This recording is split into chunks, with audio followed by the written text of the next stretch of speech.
Yo, yo, yo, it's your bro True Jew tapping in with y'all. Look, I got to hit y'all with another important message. The truth about the presidency, Joe Biden, and Hunter Biden's cry for help. I don't know if y'all been paying attention to the news lately, but like I like to say, it's been a lot of 42 fakes going on. And when we talk about the presidency and the United States presidency, one thing you have to realize is this country is a capitalist society. It's ran by corporations. The biggest corporation of all is the very United States of America.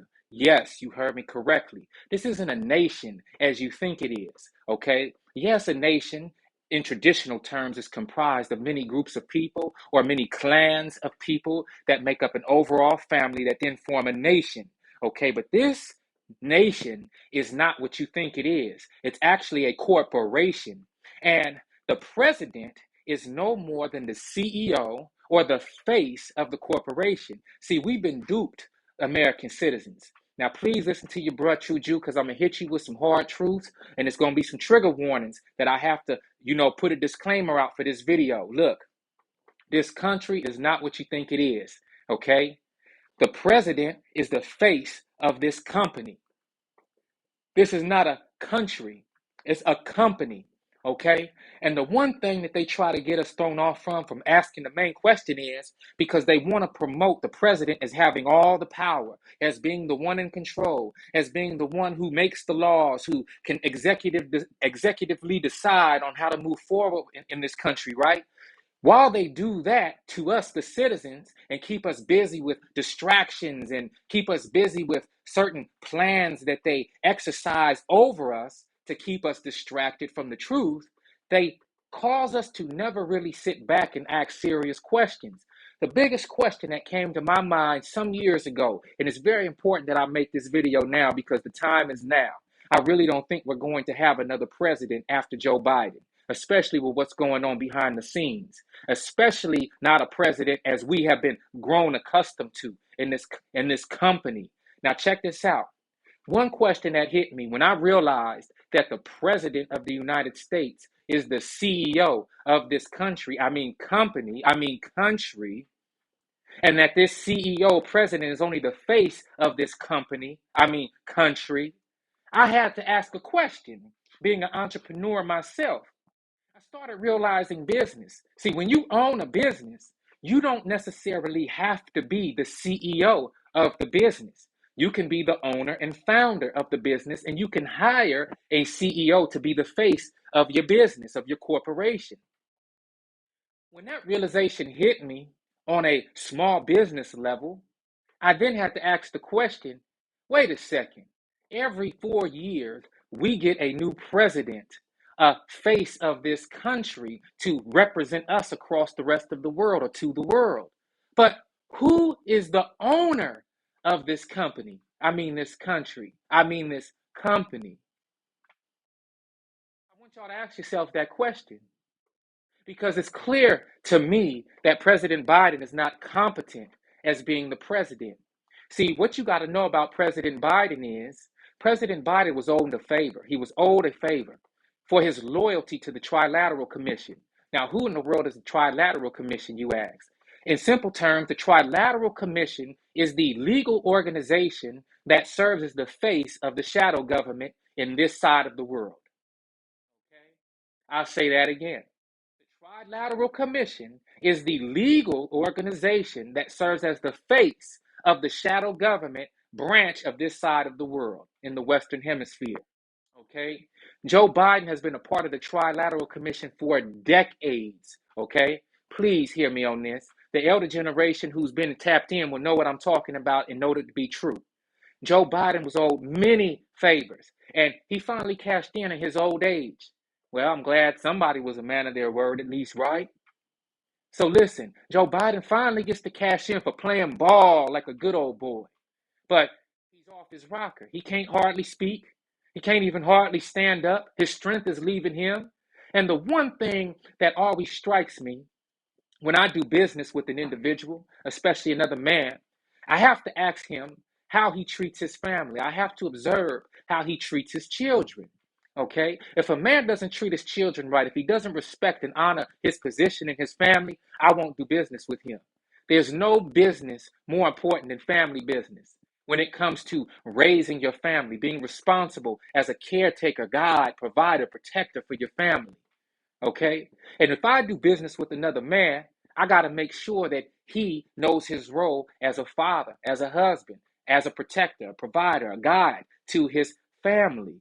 Because how he treats his family will reflect on how he does business with me and how we're able to move forward with our business.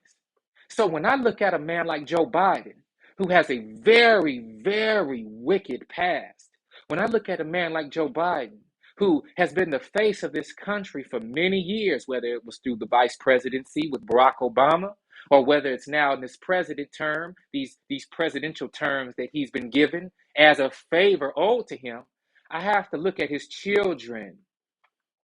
Look at his children. I got this saying, you want to know about a man? Look at his children. Forget what he's talking about for a second and just look at his children. If his children are happy, kind, if his children are grateful, if his children move with joy in their lives, then that's probably a good man to do business with and a good man to be a friend to. But if his children are sad and you could see in their eyes that they're hurt, that there's something going on behind the scenes that you might not be able to put your finger on, well, you have to look at that child's parents, especially the father.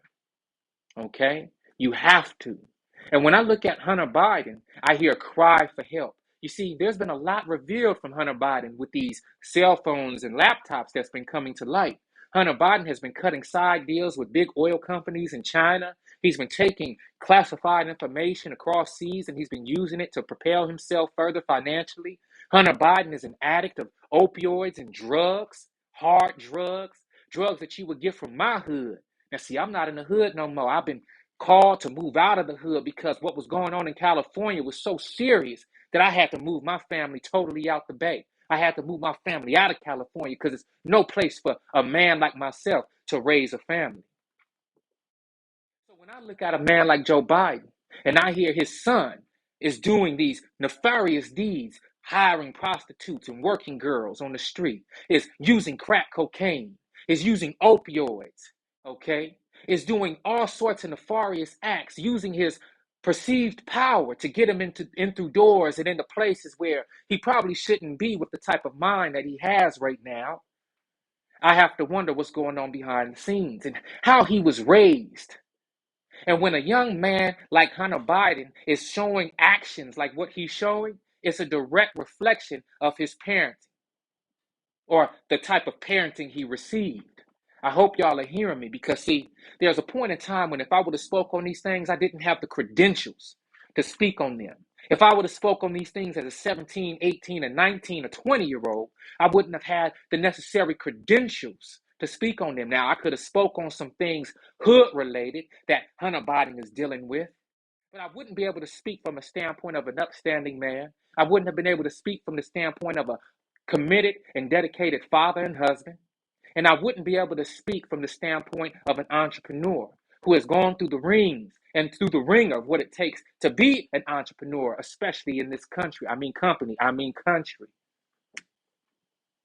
I hope y'all are hearing me. This is why I feel this is going to be the last presidency that we see. You would never hear about these acts taking place in other countries. A country like Russia, under President Vladimir Putin and his children, his family, you would never hear his daughters doing things like what we're hearing about Hunter Biden. Okay?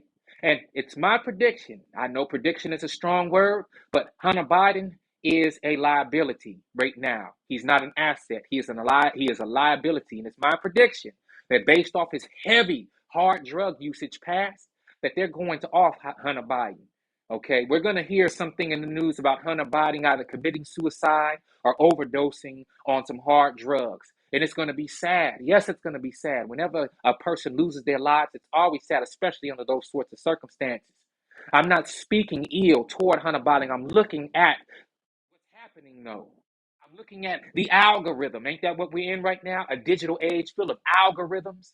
And it's the algorithms that predicate what's going to happen next, right? Well, any man with eyes and any woman with eyes can see that Hunter Biden's past is going to lead him into a future that's not going to be good for him or his parents or this country. Because he's a liability, I feel that he's going to be taken out the way. But they owed his father a favor. And that's why Joe Biden, no matter how much he gets up there and can't use his words and can't talk and can't hardly think straight, he's going to be remaining in the presidency until he's removed as well.